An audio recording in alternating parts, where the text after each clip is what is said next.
Dear students, గత పోయిన వీడియోలో హోమోనిడ్లకు గల వ్యత్యాసాలను మనం చెప్పుకున్నాం. హోమోనాయిడ్ల నుంచి హోమోనిడ్ జాతి అనే ఒక జాతి పరిణామం చెందింది. వాళ్ళు ఇంకా కొంచెం అడ్వాన్స్డ్, వెనుక కాళ్ళ మీద లేచి నుంచొని ఎక్కువసేపు నిలబడి ఎక్కువ దూరం ప్రయాణం చేయగలిగినటువంటి నేర్పరులు వాళ్ళకి పెద్ద మెదడు ఉండేది, కొంచెం ఆలోచించడం మొదలుపెట్టినటువంటి జాతి. అంటే మానవ పరిణామ క్రమంలో అదొక దశ. తర్వాత ఇప్పుడేం చెప్పుకుంటామంటే మనం ఇతర మానవ జాతులుగా క్రమేణా మానవుడు ఏ విధంగా మానవ జాతిగా పరిణామం చెందాడు. హోమోనిడ్ల నుంచి మానవ జాతిగా ఏ విధంగా రకరకాల స్టేజెస్ దాటాడు. హోమోనిడ్ల నుంచి మనం కనుక చూస్తే మానవ విస్తరణ ప్రారంభమైంది. ఎప్పుడైతే నడవటం ప్రారంభమైందో, ఎక్కువసేపు నడవటం ఇదంతా చేయటం మొదలుపెట్టాడో, అదే టైంలో వాతావరణంలో కూడా మార్పులు వచ్చాయి. భూ వాతావరణంలో మార్పులు వచ్చాయి. దట్టమైన అడవులు ఉండేవి, గడ్డి మైదానాలు బాగా పెరిగాయి. ఈ గడ్డి మైదానాల వల్ల మానవ జాతి భూమి మీద నడవడానికి కొంచెం ఇబ్బందులు కూడా పడ్డాయి. అదే టైంలో ఒకచోట నివసించే మానవ జాతి సంతతి పెరగటం వల్ల వాటి ఆహార అవసరాల నిమిత్తం జంతువులను చంపటం, వేటాడటం, తినటం, ఈ చెట్లకు ఉన్నటువంటి కాయలు, పండ్లు ఇవన్నీ అయిపోవడం. అలాగే అదే పరిస్థితుల్లో అదే టైంలో వాతావరణ పరిస్థితులు మారడం వల్ల ఇతనికి నడవడం చేత కావడం వల్ల ఇక విస్తరణ ప్రారంభమైంది. మానవ జాతి అప్పటిదాకా ఒకచోట స్థిర నివాసం ఉండేటువంటి మానవుడు, ఆ కొండ గుహల్లో నివసించే మానవుడు ఒక చోట నుంచి ఇంకో చోటకి ఆహార అన్వేషణలో భాగంగా ఒక చోట నుంచి ఇంకో చోటకి మూవ్ అవుతూ ప్రారంభించాడు. ఆ విధంగా విస్తరణ ప్రారంభమైంది. అనేక ప్రాంతాలు, ఇథియోపియా నుంచి, అంటే ఆఫ్రికా ఖండం నుంచి ఇక మానవ బృందాలు, కొన్ని కుటుంబాలు, కొన్ని సమూహాలుగా చీలిపోయి ఈ బృందాలు ప్రపంచ యాత్ర చేయడం మొదలుపెట్టాయి. ఆ విధంగా అనేక ప్రాంతాలకు వెళ్ళాయి. అలా వెళ్ళిన మానవ జాతులలో కొన్ని జాతులు మనం చెప్పుకోవచ్చు. ఆస్ట్రలోపిథెకస్, ఇది ఇథియోపియా ప్రాంతంలో, ఆఫ్రికా ఖండ ప్రాంతంలో నివసించేటువంటి మానవ జాతే. ఆస్ట్రలోపిథెకస్ హోమోనాయిడ్ల నుండి హోమోనిడ్ల నుంచి ఇక ఆధునిక మానవ జాతిగా పరిణామం చెందే క్రమంలో రకరకాల మానవ జాతుల పేర్లు ఇక మనకి వినబడతాయి. వాటిలో ఒకటి ఆస్ట్రలోపిథెకస్. ఇది 2 మార్క్స్ క్వశ్చన్గా మిమ్మల్ని అడగచ్చు. ఆస్ట్రలోపిథెకస్ ఇది 2 పదాల కలయిక. ఆస్ట్రలోపిథెకస్. ఆస్ట్రల్ అనే లాటిన్ పదానికి అర్థము దక్షిణ లేదా దక్షిణార్ధము, దక్షిణ ప్రాంతము. ఆస్ట్రల్ అనే లాటిన్ పదానికి అర్థం ఏంటంటే దక్షిణ. ఫిథికస్ అనే గ్రీకు పదానికి అర్థం ఏంటంటే కోతి, ఏప్. ఆస్ట్రల్ అనే లాటిన్ పదానికి, అది లాటిన్ పదం గుర్తుపెట్టుకోండి. ఆస్ట్రల్ అనే లాటిన్ పదానికి అర్థం ఏంటి అంటే దక్షిణ అని అర్థం, దక్షిణ ప్రాంతము అని అర్థం. ఫిథికస్ అనే గ్రీకు పదానికి అర్థం ఏంటంటే ఏప్ లేదా కోతి లేదా చింపాంజీ. ఇప్పుడు రెండింటిని కలపండి. ఆస్ట్రలోపిథెకస్ అంటే దక్షిణ ప్రాంతంలో నివసించే కోతి అని అర్థము. ఉదాహరణకు అది దక్షిణార్ధగోళము అనుకోండి. దక్షిణార్ధగోళంలో, దక్షిణ ప్రాంతంలో నివసించేటువంటి ఒక మానవ జాతి ఆస్ట్రలోపిథెకస్ అనే మానవ జాతి. దీని ప్రత్యేకత ఏంటి? ఈ ఆస్ట్రలోపిథెకస్ అనే ఈ ఆది మానవుని యొక్క లక్షణాలు ఏమిటనంటే ఈ ఆస్ట్రలోపిథెకస్ 2 కాళ్ళ మీద నడవడం, చేతులు ఖాళీగా ఉండటం వల్ల చిన్న పిల్లలను, వస్తువులను మోయగలగడం జరిగింది. ఈ విధంగా చేతులతో పనిచేస్తుండడం వల్ల, కాళ్ళ మీద బరువు తగ్గడం వల్ల నడవటంలో సామర్థ్యం పెరిగింది. కాళ్ళ శక్తి పొదుపు కావడంతో అది పరిగెత్తడానికి కాలక్రమేణా ఉపయోగపడింది. 2 కాళ్ళ మీద నడవటం, పరిగెత్తడం కూడా చేశాడు ఈ మానవుడు. ముందరి కాళ్ళను పూర్తిగా చేతులుగా వాడుకున్నాడు. బరువులు మోయడానికి, పిల్లల్ని ఎత్తుకోవడానికి, వస్తువులను మోయడానికి. కాబట్టి ఆస్ట్రలోపిథెకస్ మానవుడి యొక్క లక్షణాలు అవి. 2 మార్క్స్గా మిమ్మల్ని అడిగినప్పుడు ఈ 4 లైన్లు రాస్తే చాలు. ఈ ఆస్ట్రలోపిథెకస్ యొక్క మానవుడి యొక్క అవశేషాలు ఎక్కువగా ఎక్కడ దొరికాయనంటే, ఈ ఆస్ట్రలోపిథెకస్ అనే మానవుడు ఎక్కడి నుంచి వచ్చాడు? హోమోనిడ్ల నుంచే వచ్చాడు. హోమోనిడ్ల నుంచి పరిణామం చెందినటువంటి ఒక జాతి మానవుడు. ఓకేనా? హోమోనాయిడ్ తొలి మానవుడు. హోమోనాయిడ్ల నుండి హోమోనిడ్లు వచ్చారు. హోమోనిడ్ల నుంచి ఆస్ట్రలోపిథెకస్ అనే ఒక జాతి.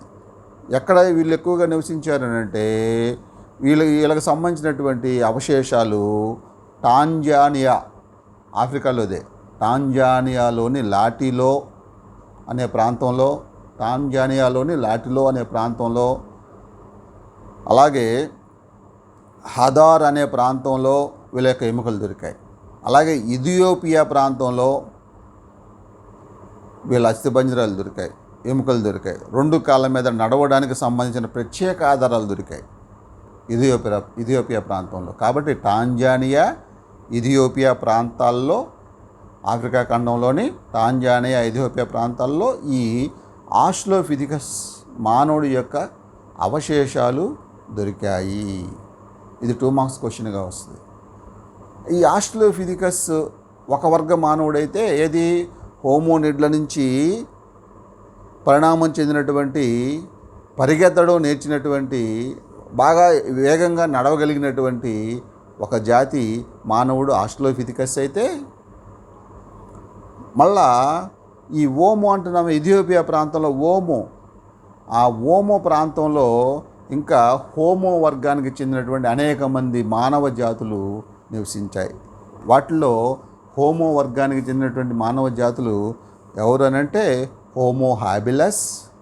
ఈ హోమో హాబిలస్ అనే మానవుడి యొక్క ప్రత్యేకత ఏమిటంటే, పనిముట్లు తయారు చేయటంలో నిష్ణాతుడు.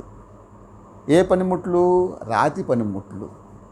మనిషి వేటకు, ఆహార సేకరణకు అవసరమైనటువంటి రకరకాల రాతి వస్తువులను, అలాగే ఆ కర్రలతో, అడవిలో దొరికేటువంటి కర్రలతో రకరకాల ఈటెలుగా, విల్లంబులుగా, ఆ ఎముకలు, జంతువుల యొక్క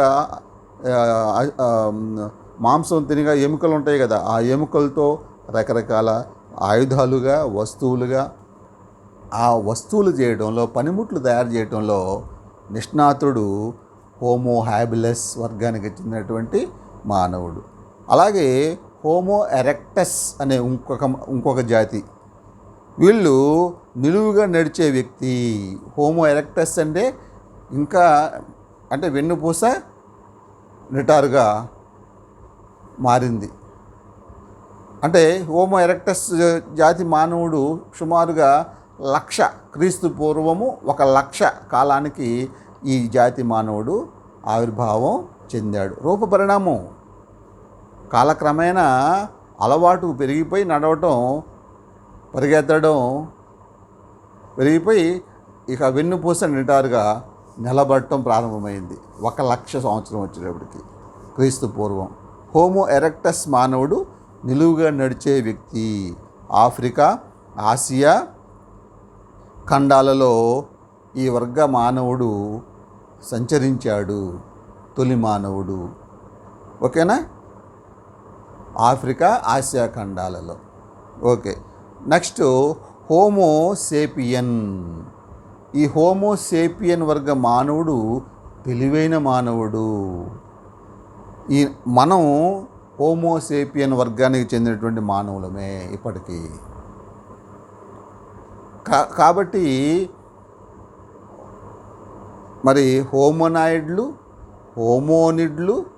హోమోనిడ్లుగా ఇది హోమోనాయిడ్ల నుంచి హోమోనిడ్ల నుంచి ఆస్ట్రలోపిథెకస్ నుంచి హోమోజాతి మానవులు, వాళ్ళలో హోమోజాతి మానవుల్లో హోమో హ్యాబిలస్, హోమో ఎరెక్టస్, హోమోసేపియన్. ఈ హోమోసేపియన్ మానవుడి దశ వచ్చేటప్పటికి తెలివితేటలు పెరిగాయి, ఆలోచనలు పెరిగాయి, ప్రకృతిని అన్వేషించడం ప్రారంభించాడు, అర్థం చేసుకోవడం ప్రారంభించాడు, జ్ఞాపక శక్తి పెరిగింది, మెదడు భాగం బాగా పనిచేయడం, రకరకాల మెదడుతో ఎప్పుడైతే ఆలోచన చేసి జ్ఞాపకం ఉంచుకోవడం ప్రారంభించాడో మెదడు మీద పనిభారం పెరిగింది, మెదడు పనిచేయడం బాగా పెరిగింది, అన్నీ అర్థం చేసుకోగలుగుతున్నాడు.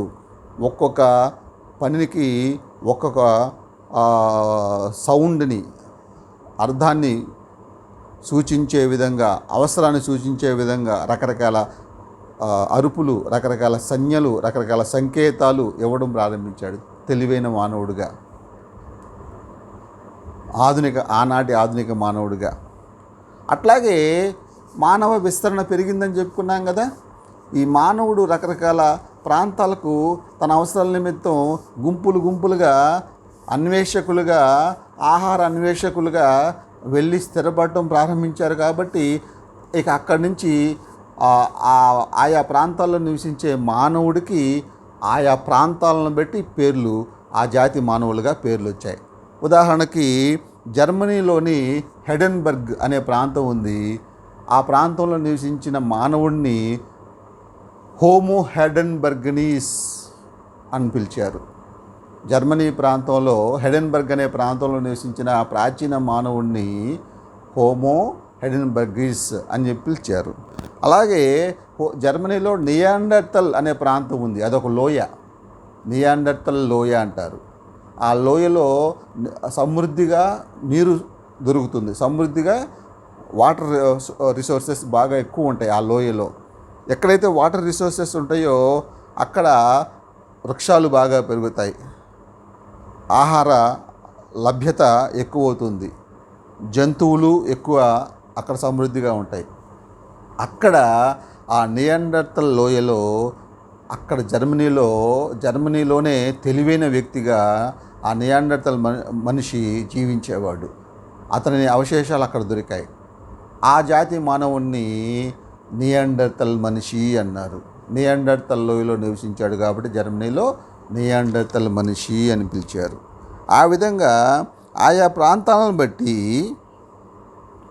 సుమారు 1,00,000 క్రీస్తు పూర్వం, 1,00,000 నుంచి 50,000 సంవత్సరాలు వచ్చేటప్పటికి మానవ విస్తరణ ఈ భూమి మీద ప్రపంచ విస్తరణగా మారిపోయింది. ప్రపంచ నలుమూలలకు వెళ్ళి ఆయా ప్రాంతాల్లో స్థిర నివాసం ఏర్పాటు చేసుకున్నాడు. అక్కడ ఆ నదీ తీర ప్రాంతాలలో ఎక్కడైతే నీరు దొరుకుతుందో అక్కడ ఆయా ప్రాంతాల్లో జీవించడం మొదలుపెట్టాడు.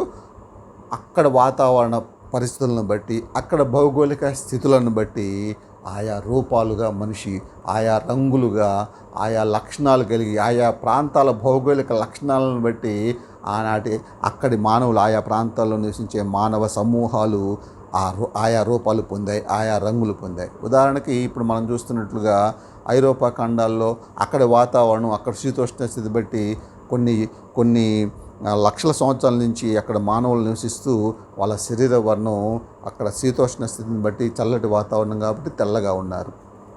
అక్కడ భౌగోళిక లభ్యత, ఆహార అలవాట్లను బట్టి, వాళ్ళకి లభించిన ఆహార అలవాట్లను బట్టి వాళ్ళ యొక్క నాగరికత, వాళ్ళ యొక్క భౌగోళిక రూపం మారింది. అలాగే ఆఫ్రికాలో ఉష్ణోగ్రత ఎక్కువగా ఉంటుంది కాబట్టి ఆఫ్రికాలో నివసించే మానవుడు నలుపు వర్ణంగాను, మన ఆసియా ఖండంలో వివిధ దేశాల్లో నివసించే మానవుడు సమశీతోష్ణ ప్రాంతంలో నివసిస్తాడు కాబట్టి ఈ గోధుమ వర్ణం కలిగినటువంటి మానవులుగా శీతోష్ణ స్థితిని బట్టి అక్కడ నివసించే పరిసరాలను బట్టి, భౌగోళిక లక్షణాలను బట్టి వివిధ జాతులుగా మనిషి రూపరిణామం చెందాడు. క్రీస్తు పూర్వం 50,000 సంవత్సరాల నాటికి ప్రపంచం మొత్తం మీద మానవులు విస్తరించారు. ఆయా ప్రాంతాల్లో నివసించిన మానవులకు ఆయా పేర్లు అనేవి చరిత్రకారులు పెట్టడం జరిగింది. ఓకేనా? సరే, ఈ మానవులంతా కూడా, ఈ ఆదిమ మానవులంతా కూడా ఎలా జీవించారు, వాళ్ళ నాగరికత ఏంటి, వాళ్ళ సంస్కృతి ఏంటి, వాళ్ళ ఆహార అలవాట్లు ఏంటి? సంస్కృతి, నాగరికత అక్కడ ఏం లేదు. ఏంటంటే అడవుల్లో జీవించేవాళ్ళు, వాళ్ళకి స్థిర నివాసం లేదు, వస్త్రాలు కూడా లేవు, జంతువుల్లో జంతువు. ప్రళయాలు వచ్చినప్పుడు, ప్రకృతి వైపరీత్యాలు వచ్చినప్పుడు, వర్షం వచ్చినప్పుడు తలదాచుకోవడానికి కొండ గుహల్లోకి వెళ్ళేవారు. సాధారణంగా చెట్ల కొమ్మల మీదే నివసించేవారు. భాష లేదు, కేవలం అరుపులు, సంజ్ఞలు, సంకేతాల ద్వారా తమ మనోభావాలను ఎదుటి వాళ్ళకు వ్యక్తం చేసేవారు. వీళ్ళల్లో హోమో వర్గానికి చెందినటువంటి హోమోసేపియన్ మానవుడు తెలివిగలవాడు, రకరకాల అరుపులు, సంకేతాలు, సంజ్ఞలు ఇచ్చాడు. మెదడు బాగా పనిచేసింది అతనికి. అలాగే జర్మనీలోని నియాండర్తల్ లోయలో నివసించేటువంటి మనిషి కొంచెం డిఫరెంట్గా ఉండేవాడు, తెలివిగా ఉండేవాడు. ఆ తెలివితేటలు అనేవి అక్కడ పరిసరాలను బట్టి, అక్కడ వాతావరణాన్ని బట్టి, అక్కడ ఆహార అలవాట్లను బట్టి మానవ యొక్క శరీర నిర్మాణం మారిపోయి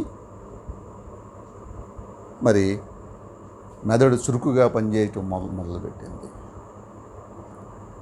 వీళ్ళంతా కూడా అలా జీవించేవాళ్ళు. ఒక భాష లేదు. భాష కనుగొన్నది ఎప్పుడు? మనిషి సుమారు అంటే మాట్లాడటం మొదలుపెట్టింది. చరిత్రకారుల యొక్క అంచనా ప్రకారం సుమారుగా క్రీస్తు పూర్వము 6,000 నాటికి భాష మొదలైంది. మాట్లాడటం, పదాలు మాట్లాడటం, ఈ అరుపులు, సంకేతాలు మానేసి క్రీస్తు పూర్వం 7,000, 6,000 నాటికి ఒక భాష అనేది ఒక్కో ప్రాంతంలో వాళ్ళు ఒక్కొక్క రకమైనటువంటి పదాలను, ఒక్కొక్క వస్తువుకు ఒక రకమైన పదాలను చేర్చి పిలవడం ప్రారంభించారు. రాయడం మొదలుపెట్టింది క్రీస్తు పూర్వము 5,000, 4,000 ప్రాంతం రాయడం మొదలుపెట్టింది. ఉదాహరణకి మెసొపటోమియా నాగరికత, ఈజిప్టు నాగరికతల్లో చిత్రలిపి, బొమ్మల లిపి క్రీస్తు పూర్వం 4,000 ఆ ప్రాంతం. బొమ్మల లిపి అంటే వాళ్ళు చూసిన పక్షులను, జంతువులను చిత్రాలుగా, బొమ్మలుగా మట్టి బిళ్ళల మీద ముద్రించడం ప్రారంభించారు. అలా ఆ చిత్రాలు, సంకేతాలు, బొమ్మలే క్రమేణా గీతలుగా, అక్షరాలుగా ప్రారంభమైనాయి. అక్కడి నుంచి నాగరికత వేగంగా ప్రయాణం చేసింది. అప్పటిదాకా ఒక దశ, మన భాష లిపి కనుగొనక పూర్వం అదంతా ఒక దశ, చాలా స్లోగా పరిణామం చెందింది. కొన్ని లక్షల సంవత్సరాలకి మానవుడు కొన్ని లక్షల సంవత్సరాల చరిత్ర కలిగి ఉన్నాడు. అప్పటికి క్రీస్తు పూర్వం 4,000 ఆ ప్రాంతంలో లిపి కనుగొన్న తర్వాత కాడి నుంచి ఈనాటికి క్రీస్తు పూర్వం 4,000, ఇప్పుడు క్రీస్తు శకం 2,000, 6,000 కాలంలో ఇంతటి అభివృద్ధి, ఇంతటి నాగరికత, ఇంతటి ఆధునికత.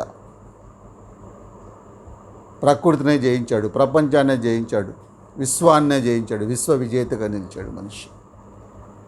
భాష వల్ల, లిపి వల్ల. అది లేని చరిత్ర పూర్వయుగం, లిపి లేని కాలాన్ని ఏమన్నారు?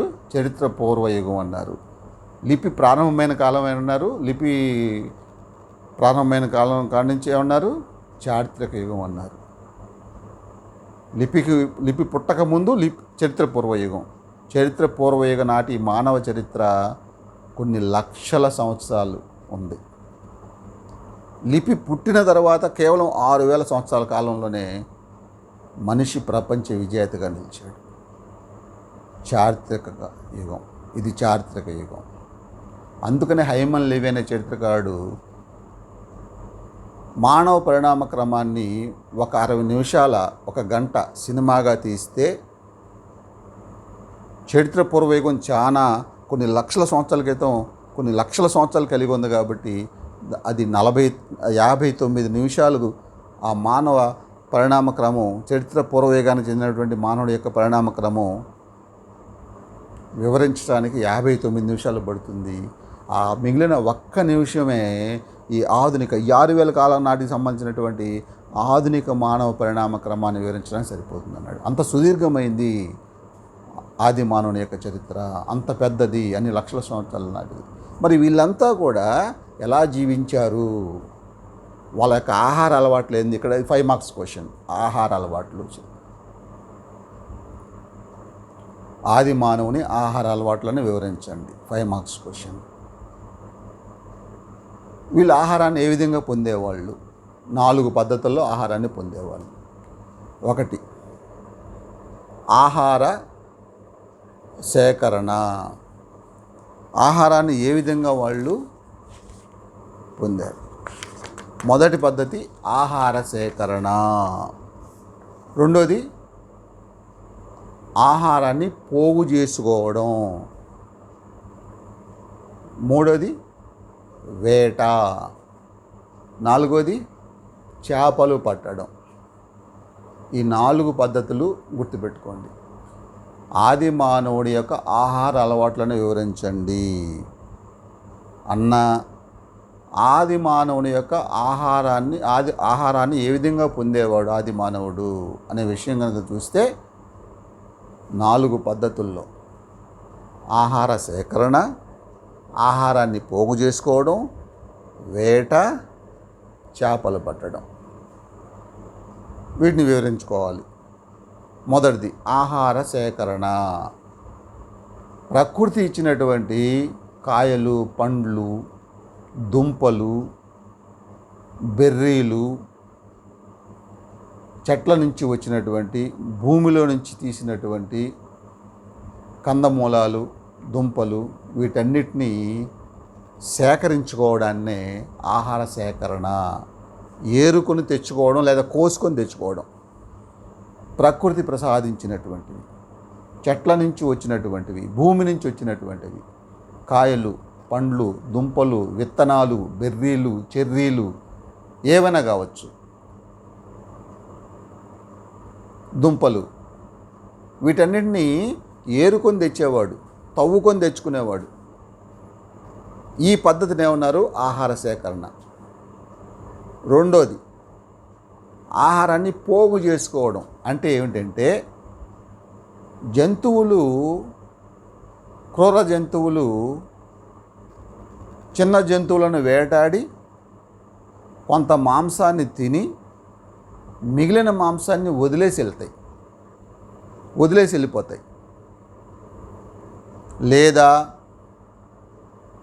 జంతువులు, మనిషి వేటాడతాడు కాబట్టి జంతువులు, క్రూర జంతువులు, సింహం, పులి లాంటివి చిన్న జంతువులను చంపి తినే టైంలో ఈ మానవ సమూహం, గుంపు దాని మీద దాడి చేస్తే అది పారిపోద్ది.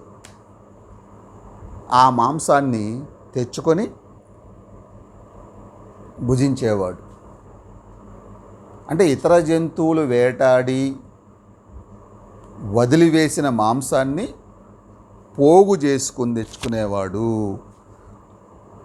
దాన్ని ఆహారాన్ని పోగు చేసుకోవడం అంటారు. మూడోది వేట. ఇది ప్రధానమైంది. ఇదే ఎక్కువ చేసేవాడు మనిషి. రకరకాల రాతి వస్తువులను, మరి కలప వస్తువులను, ఎముకలతో తయారు చేసిన వస్తువులను వాడి మనిషి గుంపులుగా, ఒంటరిగా వేటకు పోడు, ఎప్పుడు కూడా గుంపుగా అడవిలోకి వెళ్ళి దొరికిన జంతువులను చంపి తెచ్చుకొని భుజించేవాడు. మొదట మానవుడు పచ్చి మాంసాన్నే తిన్నాడు. నిప్పు కనుగొనే వరకు. నిప్పు ఎప్పుడు కనుగొనబడింది అంటే చరిత్రకాల యొక్క అంచనా ప్రకారం క్రీస్తు పూర్వం 40,000 సంవత్సర కాలంలో, సుమారుగా క్రీస్తు పూర్వం 40,000 నాటికి నిప్పుని కనుగొన్నాడు మనిషి. లేదా ఒక 50,000 సంవత్సరాలు అనుకోండి. అంతకుముందు పచ్చి మాంసాన్ని తినేవాడు. నిప్పుని కనుగొన్న తర్వాత కాల్చుకొని తినడం మొదలుపెట్టాడు, వండుకొని తినడం మొదలుపెట్టాడు. ఆ విధంగా రకరకాల రాతి వస్తువులు, మరి ఈటెలు, విల్లంబులు, బరిసెలు, బాణాలు వంటి వస్తువులను తయారు చేసుకొని కాలక్రమంలో వేటకు వాడాడు. రాతి వస్తువులనే ఎక్కువగా వేటకు వాడేవాడు. రాతి యుగము అన్నారు ఆ కాలాన్ని. ప్రాచీన మానవుడి యొక్క కాలాన్ని రాతి యుగము, రాతి యుగం నాటి మానవుడు. ఈ రాతి యుగంలో కూడా 3 దశలు ఉన్నాయి. పాత రాతి యుగము, మధ్య రాతి యుగము, నవీన రాతి యుగము. అది అనవసరం మనకి ఇప్పుడు. ఇక్కడ వేట 3వ ఆహార సేకరణలో మార్గంగా 3వ పద్ధతి వేట. ఆ వేటకు రకరకాల వస్తువులను వాడేవాడు. రైట్. 4వది చివరిదైనటువంటిది చేపలు పట్టడం. నదీ తీరాల్లోనే మనిషి నివసించేవాడు కదా. ఆ నదీ జలాల్లో, ఆ కాసారాల్లో, ఆ సెలయాళ్ళలో, ఆ కోనేర్లలో రకరకాల జలచరాలు ఉండేవి. చేపలే కాదు, రొయ్యలు, పీతలు, నత్తలు, ఇటువంటివి, కప్పలు, ఇటువంటివి నీటిలో కనిపించిన ఆ జంతువులను కూడా మనిషి పట్టి, ముఖ్యంగా చేప ఎక్కువగా దొరికేవి కదా, ఎక్కువగా దొరికేవి. ఈ చేపలను పట్టి వండుకొని తినేవాడు. మొదట్లో పచ్చివి తిన్నాడు.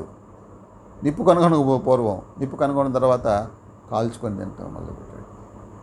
మరి ఆనాటి మానవుడు సమూహంగా జీవించేవాడు. కొన్ని కుటుంబాలు కలిసి ఒకే బృందంగా జీవించేవాళ్ళు. ఆహారాన్ని పంచుకొని తినేవాళ్ళు. అది సామాజిక సంపద. ఎవరు వేటాడినా ఆ వేటాడిన మాంసాన్ని లేదా ఆహారాన్ని ఎవరు ఏం తెచ్చినా మిగిలిన ఆహారాన్ని, మిగిలిన మాంసాన్ని సమాజం మొత్తం పంచుకునేది. ఇంకొకటి, వ్యక్తిగత ఆస్తులు అనేవి లేవు ఆనాడు. అంతా సామాజికమైన ఆస్తే. అలాగే వేటలో స్త్రీలు కూడా పాల్గొనేవారు. స్త్రీ పురుష భేదాలు లేవు. అలంకార ప్రియులు వాళ్ళు. స్త్రీ పురుషులు ఉభయులు అలంకరించుకునేవారు. వేటిని? రాతి పూసలు, దంతాలు, ఎముకలు, ఏది జంతువులను వేటాడిని, అలాగే పక్షుల ఈకలు, వాటన్నిటినీ మనం పాత సినిమాల్లో చూస్తాం చూడండి. ఆ ఆటవిక ట్రైబ్ ఏ విధంగా ఎటువంటి పూసల దండలు, ఎటువంటి ఎముకల దండలు, ఎటువంటి ఈ ఈకలతో, పక్షి ఈకలతో చేసినటువంటి కిరీటాలు పెట్టుకొని జీవిస్తారో సేమ్ అంతే. వాళ్ళకు అందంగా కనపడిన ప్రతి దాన్ని అలంకరించుకునేవారు. స్త్రీలు పురుషులు ఉభయులు కూడా అలంకరించుకునేవారు. సామూహికంగా జీవించేవారు. సంఘ జీవనం కొనసాగేది. ఆహారాన్ని సమంగా పంచుకునేవారు. బాధలు సుఖాలు సమంగా పంచుకునేవారు. పూజలు పునస్కారాలు లేవు. దేవుడు పుట్టల, ఇంకా దేవుడిని కనుగొనల. ఆనాడు జీవన పోరాటమే, నిత్య పోరాటము. ఆ విధంగా ఆహారాన్ని 4 పద్ధతుల్లో సేకరించుకునేవారు. ఈ లెసన్లో ఇదే మెయిన్. ఇంతకంటే క్వశ్చన్స్ ఏమీ లేవు. హోమోనిడ్లకు మధ్య వ్యత్యాసాలు ఏమిటి, భేదాలు. రెండోది 5 మార్క్స్ క్వశ్చన్గా ఆది మానవుని ఆహార అలవాట్లు ఏంటి.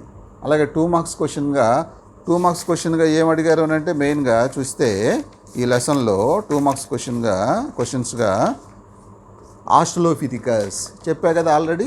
ఆస్ట్రలోపిథికస్, హోమోషేపియన్స్, ఆహార సేకరణ, నియాండర్తల్ మనిషి. ఈ 4 2 మార్క్స్ క్వశ్చన్స్ ఈ లెసన్లో. ఓకేనా డియర్ స్టూడెంట్స్? ఈ 2 వీడియోస్ మొదటి పాఠానికి సంబంధించినవి చక్కగా మీకు అర్థమైంది అనుకుంటాను. ఆ విషయాలు గుర్తుంచుకొని ఇచ్చిన స్టడీ మెటీరియల్లో ఉన్నటువంటి క్వశ్చన్స్ చదువుకుంటే నీట్గా అర్థమైపోతుంది. Okay, thank you very much. Okay, bye.